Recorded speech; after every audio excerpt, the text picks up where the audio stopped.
সংসাৰ কৰিবলৈ কোৱাত তই মোৰ কথা জ্ঞান কৰি এই পৃথিৱীত নিজকে জ্ঞানী পুৰুষ বুলি ভাবিছ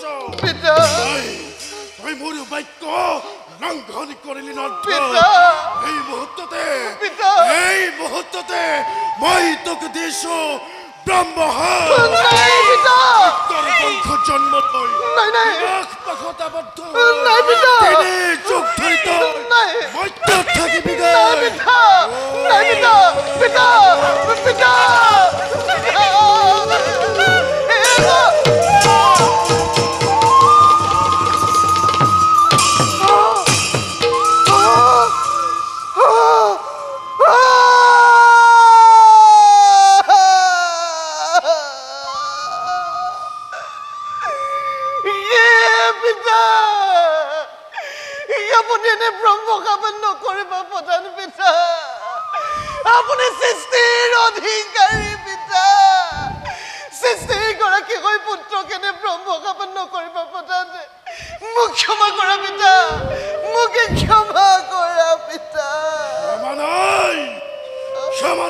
কুলাঙ্গাৰ পুত্ৰ মোৰ ব্ৰহ্ম হাপে নহয় খণ্ডন মোৰ হাপে তোক কৰক ভস্মীভূত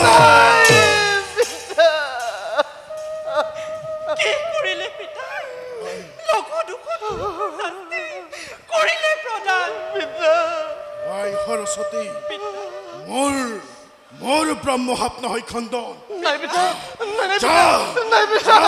কুলাঙ্গাৰ পুত্ৰ মোৰ সন্মুখৰ পৰা আঁতৰি যা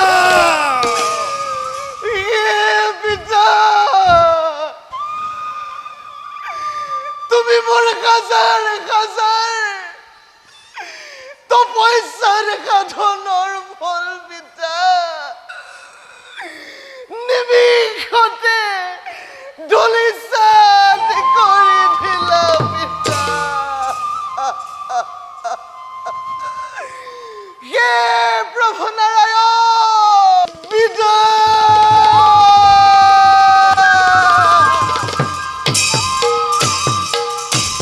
প্ৰজাপতি আমাৰ সকলো চেষ্টা বিফল হ'ল অসুৰ সকলে বেদশাস্ত্ৰ হৰণ কৰিলে প্ৰভু মই বৰ মহাপাতকী প্ৰভু আপোনাৰ আজ্ঞা পালন কৰিব নোৱাৰিলোঁ মই এতিয়া অজ্ঞানীত পৰিণত হ'লোঁ প্ৰভু প্ৰজাপতি প্ৰভু এইবিলাক সকলো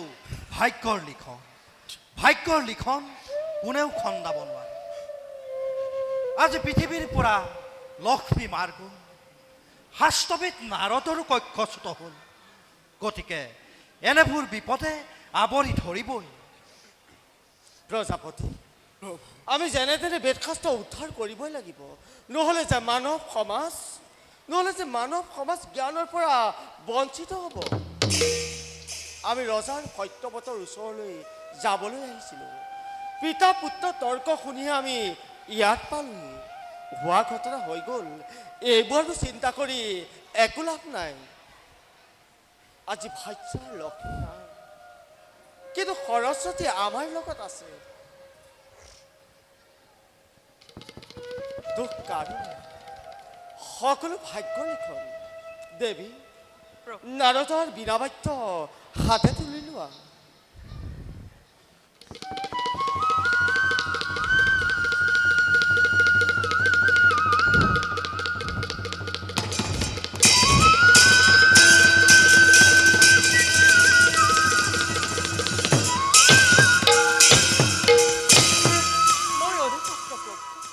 আজি সন্তে জগতত তুমি বিনা পানী নামে শোভাজনা যায় প্ৰজাপতি আমি এতিয়া আহিলোঁ আপুনিও যাওক কিবা উপায় কৰক ব'লা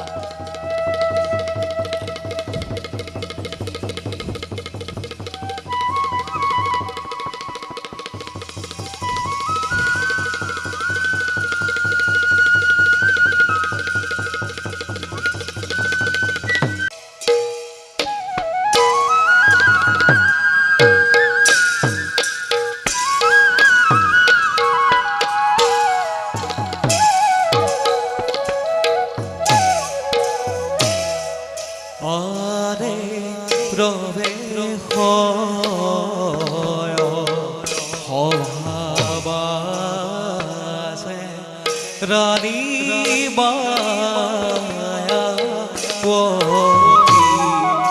আৰে লয়নাখে চলে দেবী অতি ধীৰ মতি আৰে লয়নাখে চলে দেবী অতি ধীৰ আৰে এহিবতে পাইলা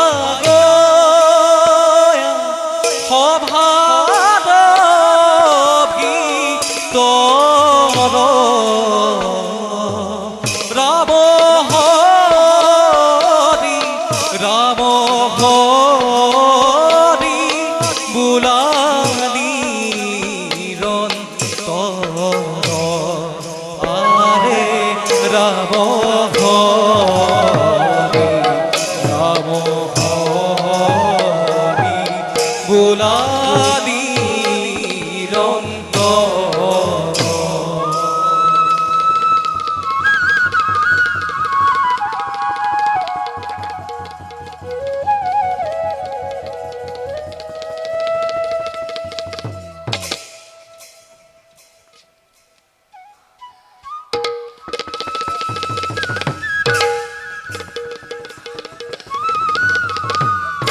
কিয় আজি হঠাৎ বাওঁবাহু লৰিছে সঘনে কিবা যে নমংগলৰ আগজননী হৈছে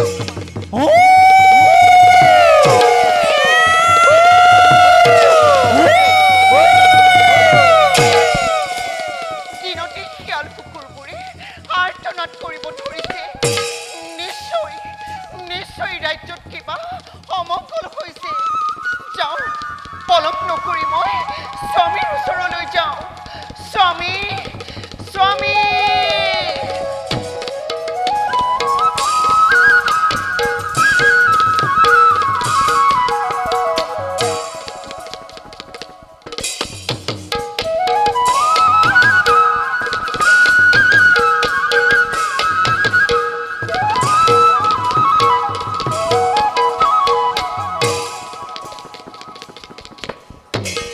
অন্তিত করিয়া মহারাজ পৃথিবী অধর্মর প্রভাব দিনক দিনে বাহিব লাগিছে নিতে নিতে নতুন নতুন ঘটনা প্রবাহে চাৰিওফালৰ পৰা গ্ৰাস কৰিব ধৰিছে মহাৰাজ অনাবৃষ্টি বিনা মেঘে বজ্ৰপাত এইবিলাকৰ কিবা কাৰণ ভাবি পাইছেনে কোনোবাই যেন মোক আজি কয় কানে কানে মহাৰাজ শুন ৰজা সত্যব্ৰত তোৰ এই ৰাজ্য ধ্বংস হবলৈ আৰু বেছি সময় নাই মহাৰাজ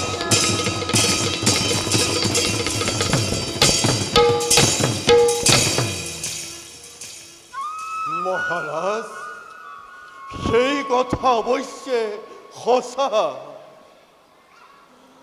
হৰি মন্দিৰৰ ডবাকা নিজে নিজে বাজিব ধৰিছে কিবা যেন বিপদৰ আগজাননী দিছে মহাৰাজ দিন ৰাতি একাকাৰ কৰি ৰাজ্যৰ চাৰিওফালে প্ৰদক্ষিণ কৰি আজি মই ৰাজ্য কৰিছো শাসন তথাপিতো সকলোৰে মনত মাত্ৰ এটাই প্ৰশ্ন হয় উদয় মহাৰাজ কিবা যেনে মহাপ্ৰলয় হৈ এই পৃথিৱীখন গ্ৰাস কৰিব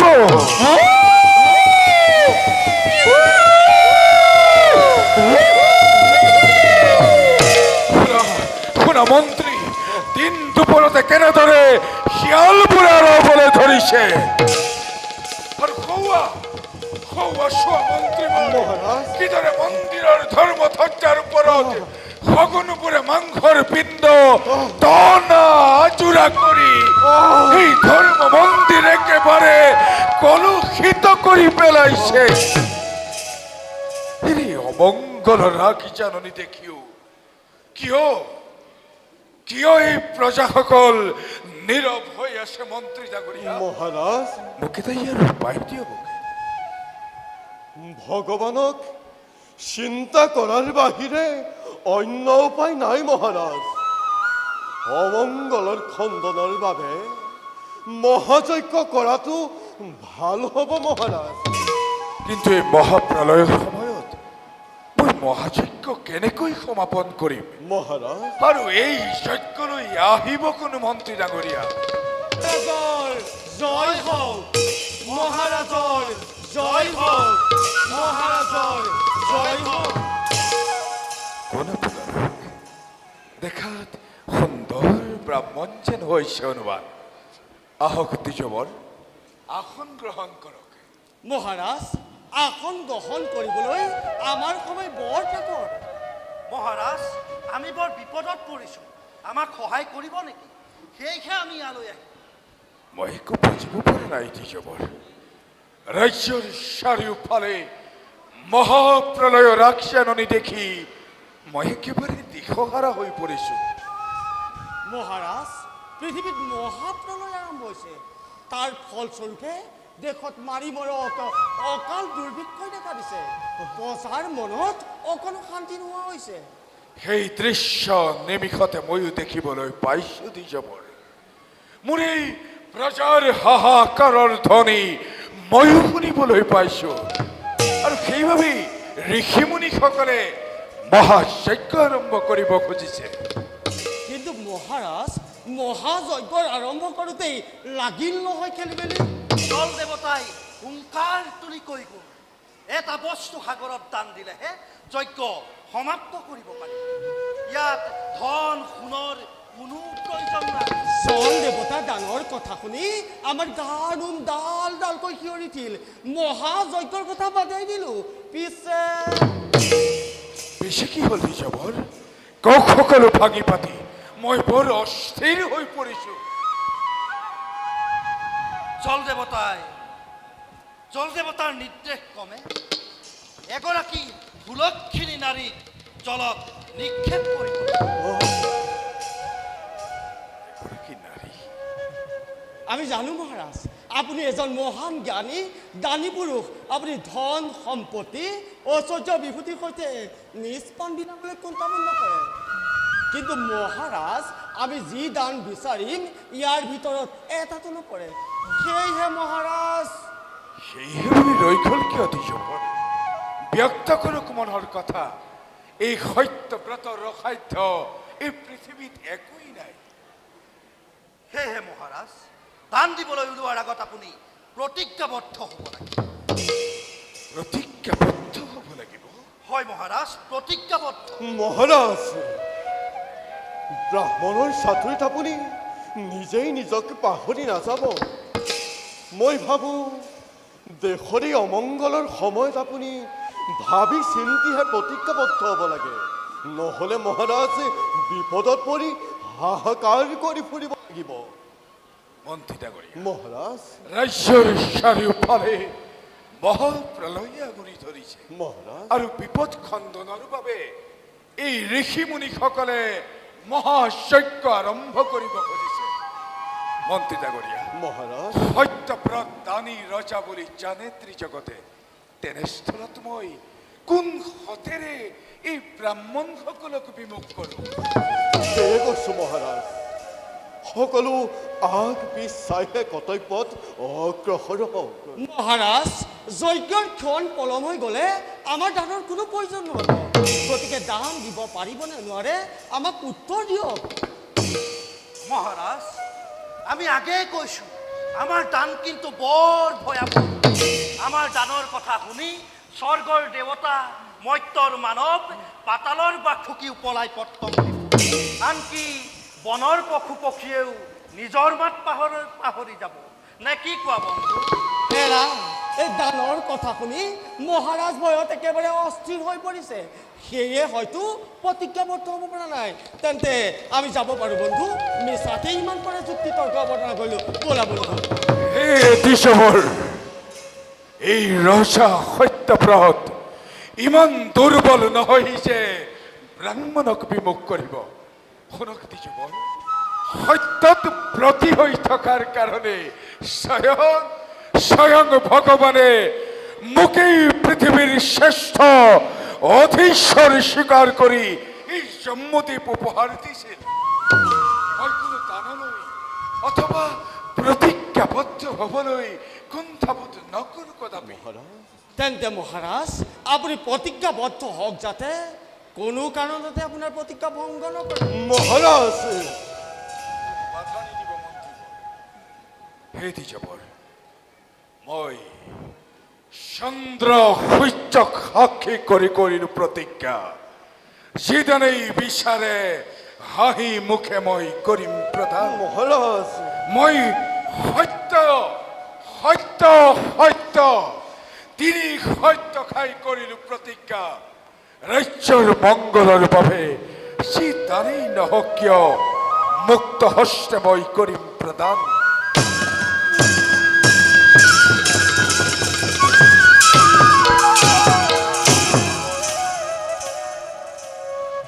মহাৰাজ শুনক তেন্তে আমাৰ ডাঙৰ আমাৰ যজ্ঞ সমাপ্ত কৰিবলৈ জল দেৱতাৰ নিৰ্দেশ ক্ৰমে এগৰাকী ৰাজসুলক্ষিনী নাৰীক জলত নিক্ষেপ কৰিব। এগৰাকী নাৰী? হয় মহাৰাজ, এগৰাকী নাৰী। সেইবাবে আপোনাৰ ৰাজমহৰ্ষিক জলত নিক্ষেপ কৰিবৰ বাবে আমি বিচাৰি আহিছোঁ। আপুনি প্ৰতিজ্ঞাবদ্ধ, গতিকে নিজৰ প্ৰতিজ্ঞাৰ কথা মনত ৰাখি আমাক অকপতে দান কৰক, তেহে আপোনাৰ ৰাজ্য আৰু প্ৰজাৰ সকলোৱে মংগল হ'ব। মহাৰাজ এই দিশবৰ কিয় মোক আপোনালোকে অথাই সাগৰত ডুবাই মাৰিব খুজিছে? ৰাজ্যৰ ৰাজলক্ষ্মীক মই জলত নিক্ষেপ কৰিবলৈ দান দিব লাগে?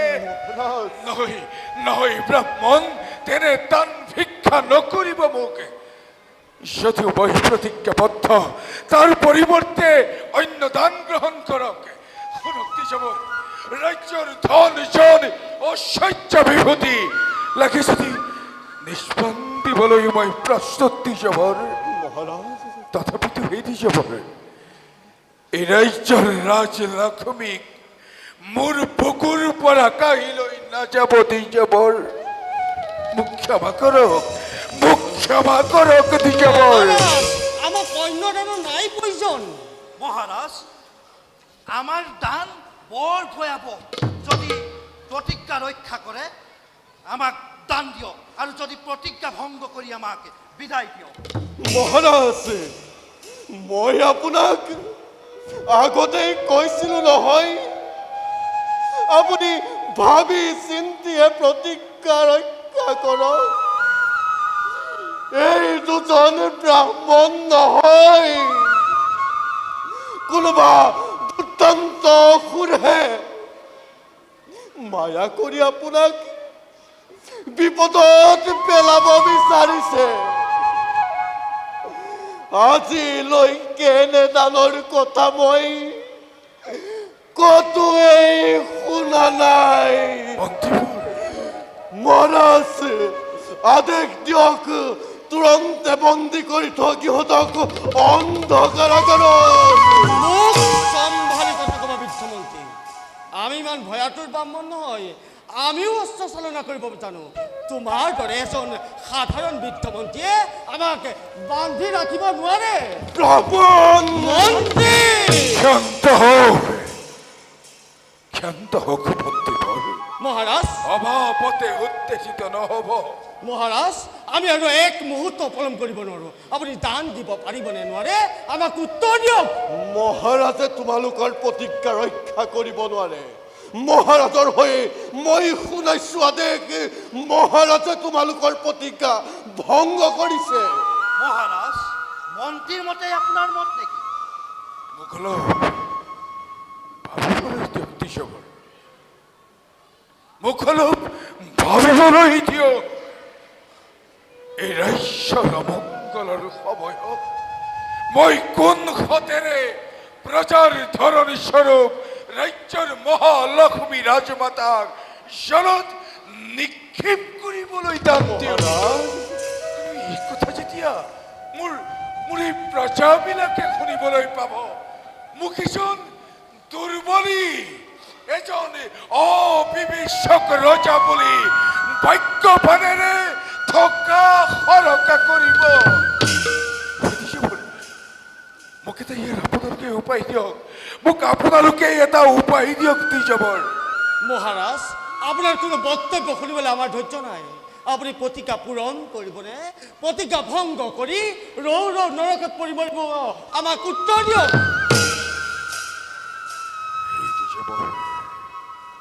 মই প্ৰতিজ্ঞাবদ্ধ ৰজা মই সত্যব্ৰত মই মোৰ প্ৰতিজ্ঞা ৰাখিম দ্বিজবৰ নাই মহাৰাজ মই মোৰ প্ৰতিজ্ঞা এক দিলো হেৰফেৰ হ'বলৈ নিদিও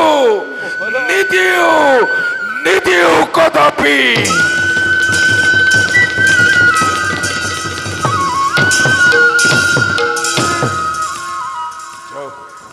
যাওক মন্ত্ৰী ডাঙৰীয়া ৰাজধানীকে সি ৰাজসভালৈ মাতি আনক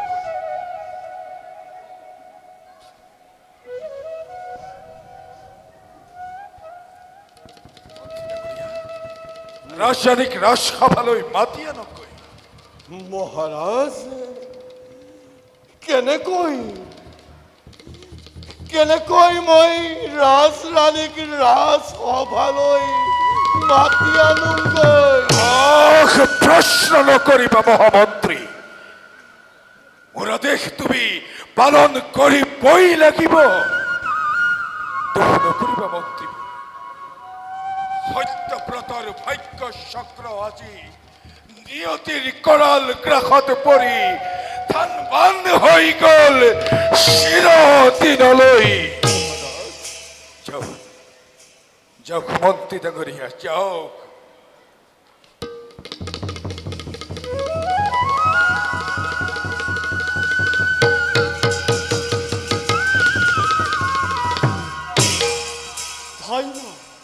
ধন্য মহাৰাজ আপোনাৰ দান এই পৃথিৱীত চিৰযুগমীয়া হৈ যাব পৃথিৱীত চন্দ্ৰ সূৰ্য থকালৈকে তোমাৰ এই গানৰ মহিমা তিনি লোকত অবিৰতভাৱে প্ৰচাৰ হ'ব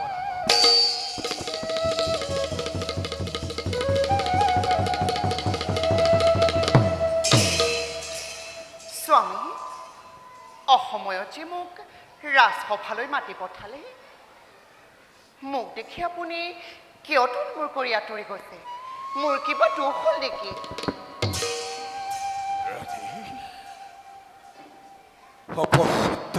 ৰজা মই স্বামী যিমান পাৰা মোক সিমান অভিশাপ দিয়া ৰাণী অভিশাপ দিয়া স্বামী আপোনাৰ কি হৈছে মই একো বুজিব পৰা নাই আপুনি ইমান উত্তল হৈছে কিয় মন্ত্ৰী ডাঙৰীয়া মহাৰাজৰ কি হৈছে মহাৰাজৰ এনে অৱস্থা দেখি মই বৰ অতিষ্ঠ হৈ পৰিছোঁ মন্ত্ৰী ডাঙৰীয়া আপুনিও নিমাত কিয় আপোনালোকৰ এনে অৱস্থা দেখি মোৰ বুকু ভাগি গৈছে এই দুজন ব্ৰাহ্মণে ইয়াত কিয় অপেক্ষা কৰিছে স্বামী মহাপাতকী ৰজা মই আজি ৰাজ্যৰ লক্ষ্মীক মই জনত বিসৰ্জন দিবলৈ ওলাইছো স্বামী মোক পাৰা যদি মোক শক্তি ভস্ম কৰা নাই। মোক ভস্ম কৰা স্বামী মই আজি সত্যতাবদ্ধ নাই স্বামী স্বামী আপোনাৰ কি হৈছে ৰাণী মহাৰাজে কথাটো ক'বলৈ টান পাইছে দিজু গতিকে ময়েই ভাগিপতি কওঁ শুনা ৰজাৰ প্ৰতিজ্ঞা তোমাৰ ওপৰত তুমি যদি ৰজাৰ প্ৰতিজ্ঞা ৰক্ষা কৰিব পাৰা তেন্তে মহাৰাজ মহাপাপত লিপ্ত হোৱাৰ পৰা মুক্ত পাব মোৰ স্বামী কি সত্যতাবদ্ধ হ'ল তাক প্ৰকাশ কৰিব পৰা নাই ৰাজ্যৰ ধন সোণ ঐশ্বৰ্য বিভূতি সেইবোৰ একো নহয় ৰাণী। গোটেই পৃথিৱীত শনিৰ কুপদৃষ্টি পৰিছে। সেয়েহে শনিৰ কুপদৃষ্টিৰ পৰা ৰক্ষা পোৱাৰ হেতুকে সাগৰৰ পাৰত আমি এক মহাযজ্ঞ আয়োজন কৰিব খুজিছোঁ। কিন্তু কিন্তু জল দেৱতাই যি দানৰ কথা ঘোষণা কৰিলে, মহাযজ্ঞৰ কথা বাদেই দিয়া হ'ল। উপায় নাপায় ৰজাৰ ওচৰত দান ভিক্ষা কৰিবলৈ। কি দান আপোনালোকে মহাযজ্ঞৰ বাবে ভিক্ষা কৰিলে, যাৰ দ্বাৰা স্বামী সত্যতাবদ্ধ হ'ব লগা হ'ল? সেই নিজবৰ ব্যক্ত কৰক। মহাৰাজৰ অৱস্থা দেখি মোৰ বুকু ভাগি গৈছে। জল দেৱতাৰ ইচ্ছা যজ্ঞ কৰা স্থানত যজ্ঞ আৰম্ভ কৰাৰ আগতে এগৰাকী ৰাজগুণ থকা সুলক্ষিনী নাৰীক জলত বিসৰ্জন দিব লাগে। সেয়েহে যজ্ঞ সমাধা কৰিবলৈ দিব আমি। সেয়েহে মহাৰাজাৰ ওচৰত আমি ৰাজ্যৰ ৰাজধানীক ভিক্ষা মাগিলোঁ। ৰজা প্ৰতিজ্ঞাবদ্ধ। সেয়েহে ৰজাই প্ৰতিজ্ঞা ৰক্ষা কৰিবলৈ অপাৰগ হৈছে ৰাণী। স্বামী স্বামী, আপুনি যদি প্ৰতিজ্ঞা কৰি মোক বিসৰ্জন দিবলৈ ওলাইছে, মই আপোনাৰ প্ৰতিজ্ঞা ভংগ কৰি ঘোৰ মহাপাপত লিপ্ত হ'বলৈ নিদিওঁ। ৰাণী মহাৰাজ দুখ নকৰিব স্বামী। মোৰ প্ৰতি নিয়তিৰ এনে বিধান মানিবই লাগিব। আপুনি প্ৰতিজ্ঞাবদ্ধ, প্ৰতিজ্ঞা ভংগ কৰিব নোৱাৰে। মহাৰাজ, আমাৰ সময় অতীত হৈ আহিছে। আমাক দান দি বিদায় দিয়ক। নহ'লে ব্ৰাহ্মণে এতিয়া ব্ৰহ্মসাপ কৰিব প্ৰদান। শান্ত হওক দ্বিজবৰ। ব্ৰহ্মসাপৰ কোনো নাই প্ৰয়োজন। মহাৰাজ যেতিয়া প্ৰতিজ্ঞাবদ্ধ, মহাৰাজৰ মোৰ ওপৰত কোনো চৰ্ত নাই। মোক লৈ বলক। মন্ত্ৰী ডাঙৰীয়া, মহাৰাজক আপোনাৰ ওচৰত কৰিলো অৰ্পণ।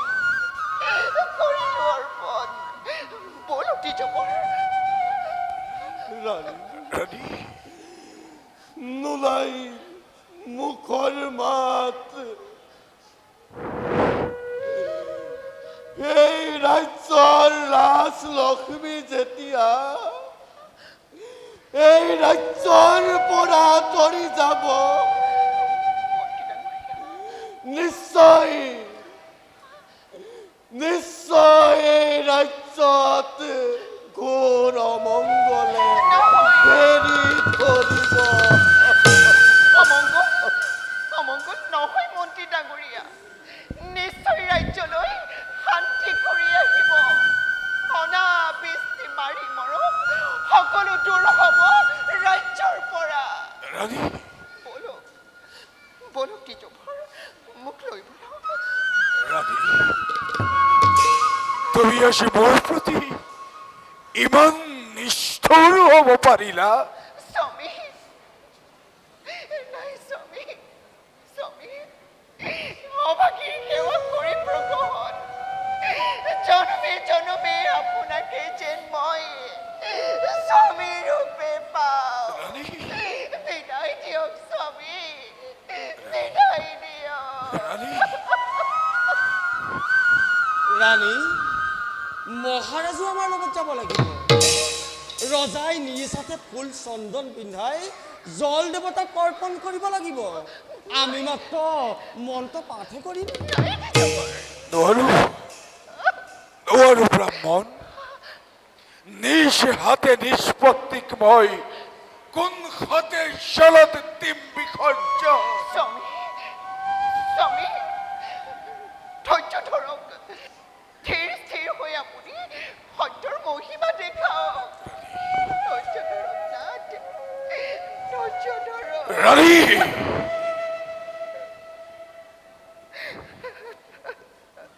মন্ত্ৰী ডাঙৰীয়া, সত্যব্ৰতৰ ভাগ্য চক্ৰ আজি নিয়তিৰ কৰাল গ্ৰাসত সোমাই পৰিল। ৰাণীৰ লগতে আজি মোৰ মৃত্যু হ'ব।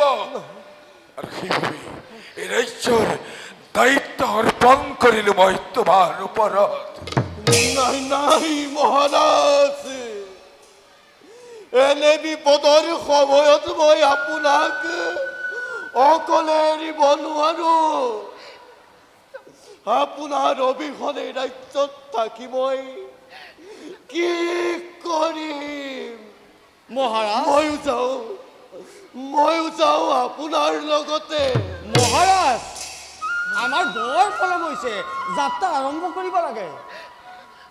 বলো বলো ব্ৰাহ্মণ, যজ্ঞভূমিলৈ বলো বলো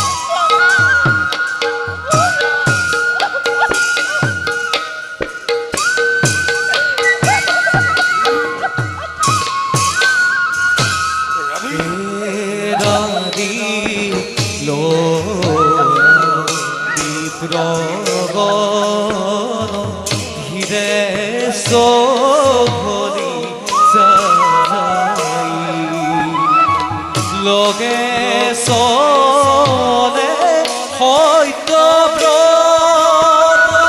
যেন নিত ৰাগী সঙ্গে চলে সত্যব্ৰত যেন বিধ একটু বেৰি গয়া পাছে সাগৰ পাইলা সমস্ত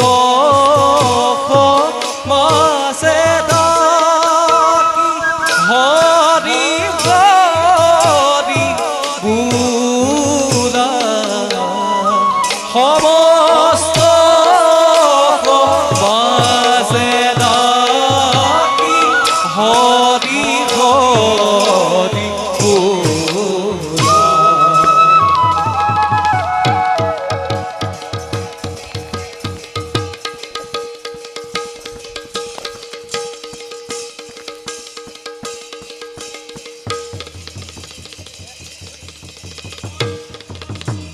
জয় খরচ বুজঙ্গর জয় জয় জয় খরচ বুজঙ্গর জয় জয় জয় আরো আক্রমণ করা। বেশ তেন্তে আক্রমণ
এ হরি হে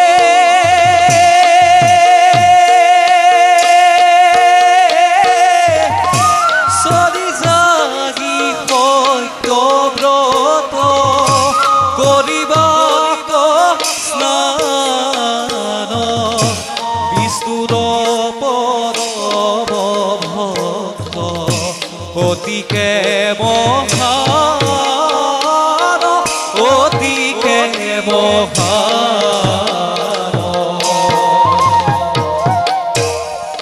হৰি হে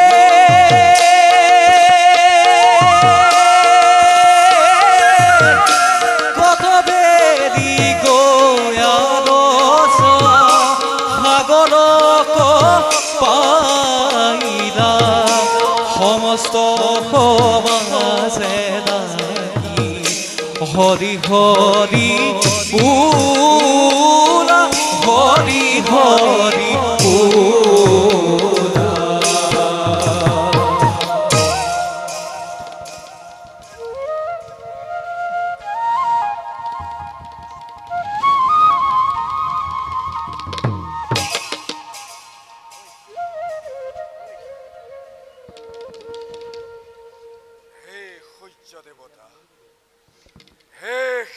শিৰৰ ভূষণ চন্দ্ৰ বায়ু বৰুণ অগ্নি তোমালোকে মোৰ শত কোটি প্ৰণিপাত কৰিবা গ্ৰহণ ধন সোণ ঐশ্বৰ্য বিভূতি একোকেই নালাগে মোক লাগে মাথো আপোনালোকৰ আশীৰ্বাদ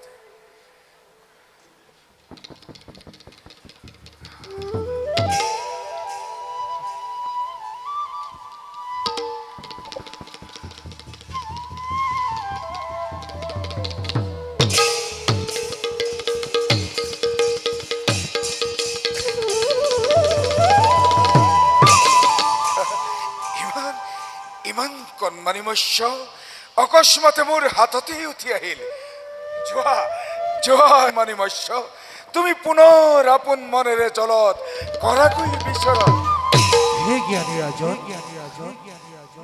আমাক সাগৰত এৰি নিদিবা আমাক বৃহৎ মৎস্যই ভক্ষণ কৰিব হে আমাক তুমি তোমাৰ কমণ্ডলতে ভৰাই তোমাৰ পুখুৰীত আশ্ৰয় দিয়া আমি তোমাৰ আশ্ৰয় প্ৰাৰ্থী ৰাজন আমি তোমাৰ আশ্ৰয় প্ৰাৰ্থী ৰাজন তেন্তে তোমাৰ ইচ্ছাই পূৰণ হওক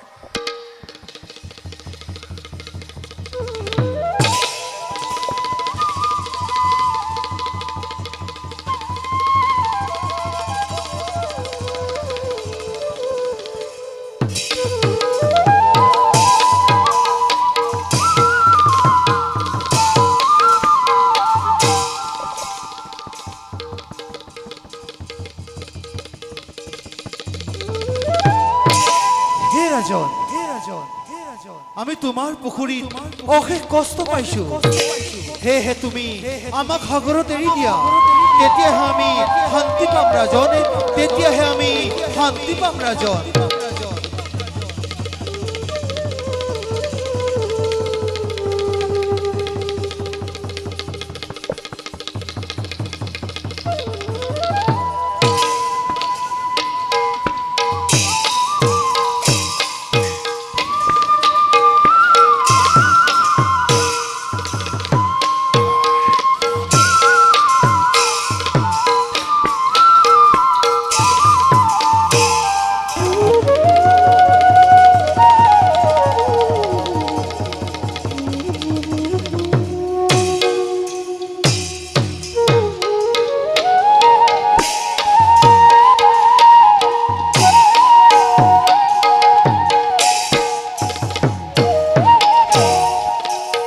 স্বরূপ হরি প্রভু ভৈরব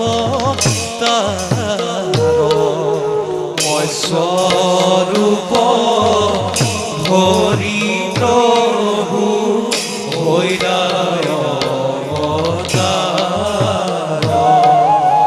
আরম্ভর হিতি স্মরণ তাহার হরি হে আরম্ভর হিতি হোক স্মরণ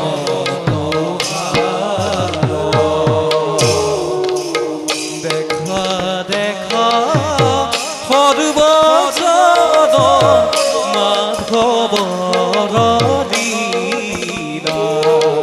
হরি হে পাতকসা রূপরাতি হরি হরি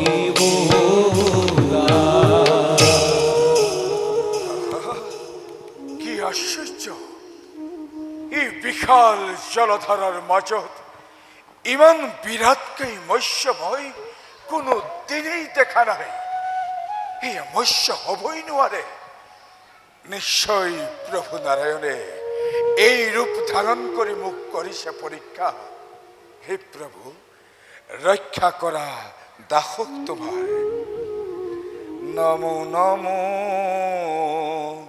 নাৰায়ণ অগতিৰ গতি তোমাৰ চৰণে প্ৰভু সহস মিনতি। তুমি ব্রহ্মা, তুমি বিষ্ণু, তুমি মহেশ্বর, সরাসর জগতর তুমি হে ঈশ্বর, সরাসর জগতর তুমি হে ঈশ্বর। হে মৎস্যদাস, আপুনি প্ৰকৃততে কোনো মৎস্য নহয়। মই মৎস্যক ইমান ভয়ংকৰ ৰূপত কোনো দিনেই দেখা নাই। মই জানিব পাৰিছো এয়া নিশ্চয় ব্ৰহ্মা বিষ্ণু মহেশ্বৰ, এওঁলোক তিনিওৰে এজন। হে প্ৰভু, এই মহাপ্ৰলয়ৰ আগমুহূৰ্তত মোক আৰু কিমান পৰীক্ষা কৰে। দয়া কৰি আপোনাৰ সত্য পৰিচয় দি মোৰ জীৱন কৃতাৰ্থ কৰক, আৰু যদি প্ৰকৃততেই কোনোবা আপুনি ৰাক্ষস, মুহূৰ্ততেই মোক ভক্ষণ কৰক।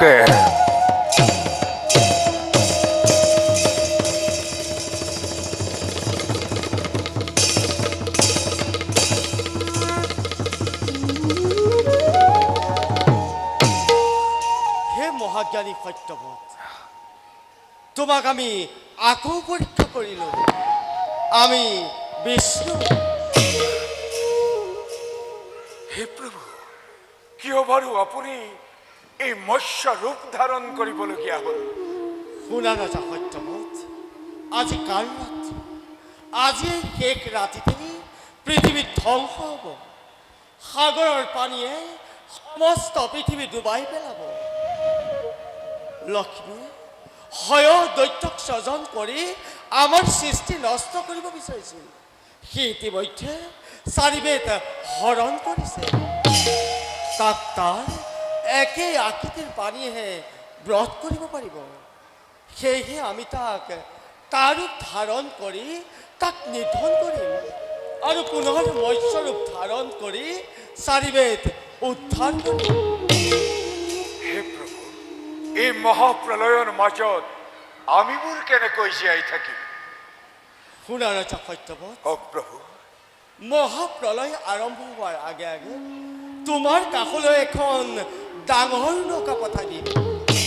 তাত তুমি তৰু তৃণ, পশু পক্ষী জীৱা পিছৰ কল্পত স্বজন কৰিবৰ কাৰণে নৌকাত তুলি ল'বা।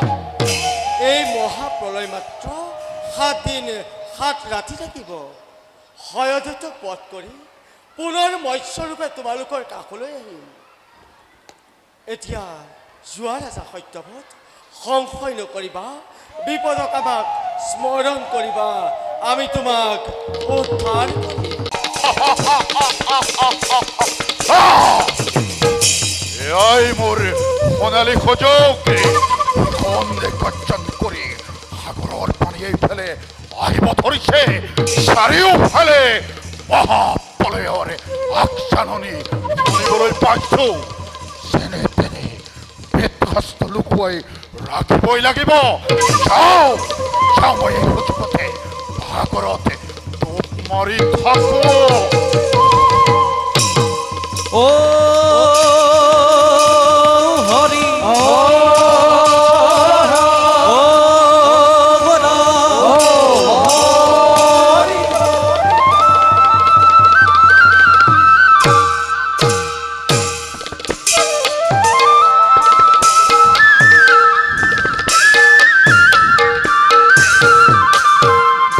হয় জীব ৰূপে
আছে ক'ত যাবি আজি দৈত্য দুৰাচাৰী তোক বধিব হেতু আমাৰ অৱতাৰী চাৰি বেত আমাৰ হাতে কৰ অৰ্পণ নতু তোৰ আজি মেলিব মৰণ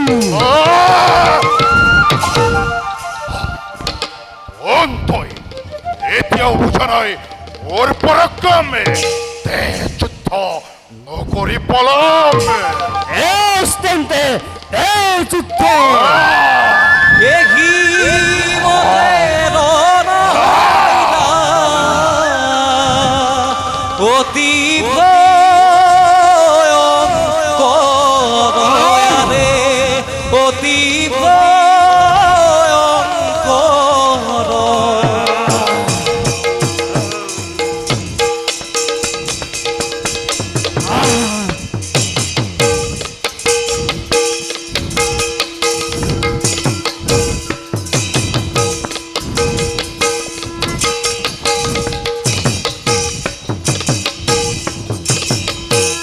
দেখিবতে ৰণ হইলা অতি ভয়ঙ্কৰ আৰে অতি ভয়ঙ্কৰ মহাক্ৰোধে যুদ্ধ কৰে মহাক্ৰোধে যুদ্ধ কৰে অতীব দুখৰ আৰে অতীব দুখৰ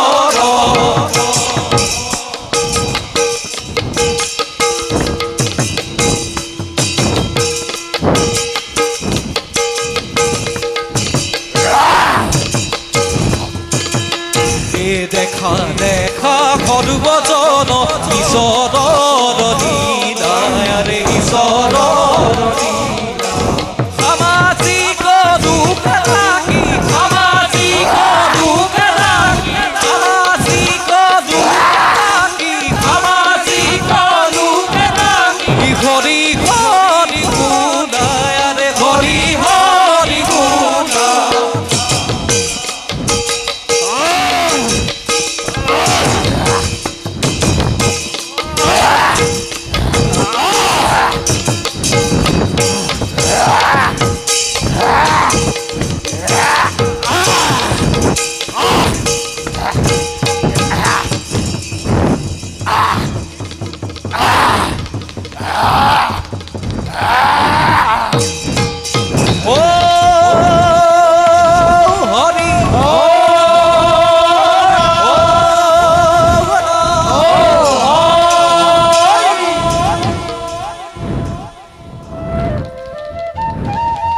যাও পুনৰ মৎস্যৰূপ ধাৰণ কৰি এক শাস্ত্ৰময় কৰোগৈ উদ্ধাৰ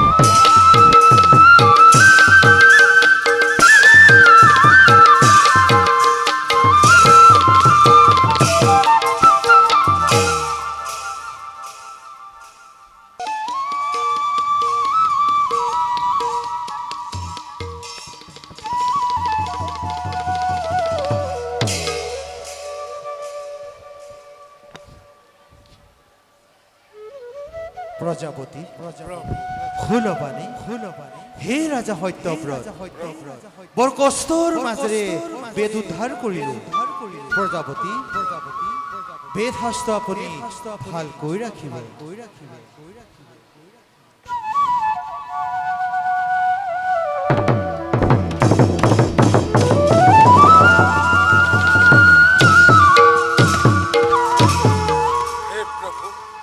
আপোনাৰ কৃপাতে মহাপ্ৰলয়ৰ পৰা আমি ৰক্ষা পালো বিপদত সকলোৱে আমাক স্মৰণ কৰিবা আমি উদ্ধাৰ কৰি আমি এতিয়া নিজ কৰ্তব্যত অগ্ৰসৰ হওঁ